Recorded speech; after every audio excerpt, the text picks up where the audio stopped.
যদি ভারত পাকিস্তান যুদ্ধ শুরু হয়, বাংলাদেশ কোন পক্ষ নেবে? ভারত ও পাকিস্তানের মধ্যকার চিরচেনা বৈরিতা যেন নতুন মাত্রা পাচ্ছে।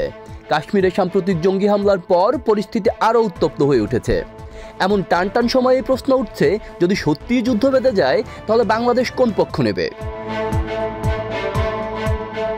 এই প্রশ্নের উত্তর মোটেই সহজ নয়, কারণ বাংলাদেশ ভারত সম্পর্ক জড়িয়ে আছে ইতিহাস, রাজনীতি, ধর্মীয় আবেগ ও কূটনৈতিক বাস্তবতার জটিল এক জালে। 1971 সালের মুক্তিযুদ্ধে ভারতের ভূমিকা ছিল নিঃসন্দেহে অমূল্য। ভারতের সহায়তা ছাড়া বাংলাদেশের স্বাধীনতা অর্জন সত্যিই কঠিন হতো। এটি ইতিহাসের অনস্বীকার্য সত্য। তবে এই বন্ধুত্বের রূপ এখন অনেকটাই বদলে গেছে। বিগত বছরগুলোতে বাংলাদেশে ভারতের আচরণ নিয়ে তৈরি হয়েছে নানা অসন্তোষ। পানি সমস্যা, সীমান্ত হত্যাকাণ্ড, বাণিজ্যিক বৈষম্য, এসব মিলিয়ে সাধারণ মানুষের একাংশ এখন ভারতকে দেখে প্রভুত্বকারী প্রতিবেশী হিসেবে বিবেচনা করছে। অনেকেই বলছেন, বাংলাদেশ আজ দিল্লির প্রভাব থেকে মুক্তির পথে হাঁটছে।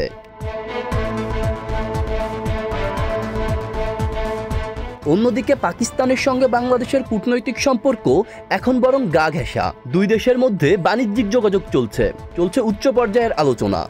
ধর্মীয় পরিচয়ের দিক থেকেও পাকিস্তানের সঙ্গে একটি অদৃশ্য টান অনুভব করেন বাংলাদেশের কিছু মানুষ।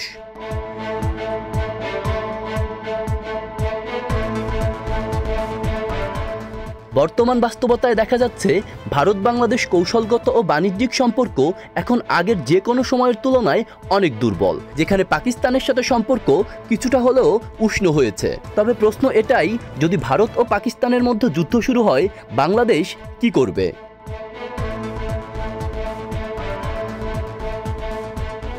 বিশ্লেষকরা বলছেন, যদি বাংলাদেশ সরাসরি আক্রান্ত না হয়, তাহলে ঢাকা হয়তো নিরপেক্ষ অবস্থানই গ্রহণ করবে। আন্তর্জাতিক আইন মেনে শান্তিপূর্ণ অবস্থান নিয়েই কূটনৈতিকভাবে পরিস্থিতি সামাল দেওয়ার চেষ্টা করবে বাংলাদেশ। তবে জনমনে থাকা ভারত বিরোধী আবেগ এবং পাকিস্তান সংশ্লিষ্ট ধর্মীয় অনুভূতি এই নিরপেক্ষতাকে কতটা প্রভাবিত করতে পারে, সেটাও ভাববার বিষয়। দক্ষিণ এশিয়ার এই শান্তিপ্রিয় দেশ কি তার অতীত বন্ধুকে বেছে নেবে, নাকি অতীতের ইতিহাস ভুলে সামনে এগোতে চাইবে, নাকি বেছে নেবে নিরপেক্ষতার পথ, নাকি সময়ই বলে দেবে ভিন্ন কোনো গল্প?